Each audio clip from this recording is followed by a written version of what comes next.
we're a land rights state.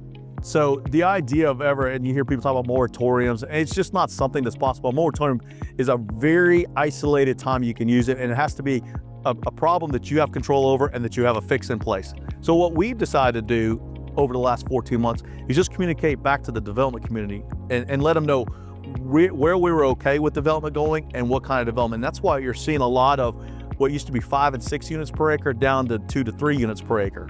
We had a situation out on Langtree where it was going to be a huge number, hundreds and hundreds of units that could go in there. And we worked with that developer and got that back. I'm thinking off the top of my head, it was like 350 units, and it could have been like 900. Well, that's a win. When we think about some of the areas and how we're looking at some of our growth, some of that is we're trying to find the balance of commercial and residential. Where do we need more commercial?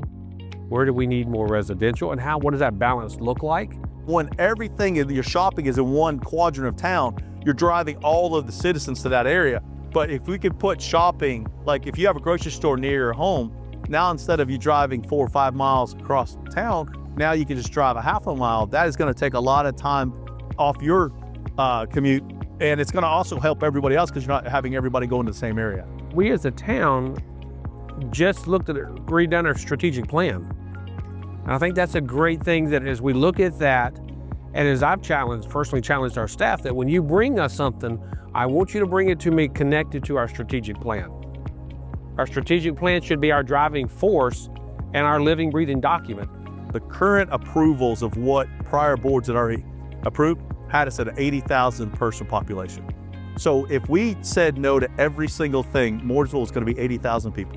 So what we had to do was figure out, how to slow down the numbers that were coming here, because we're on a pace to be a 100,000 person town, no question about it. So what can we do by balancing a little slower growth, also with the idea of road systems that can handle it? And that's why you're seeing so much of that being the priority.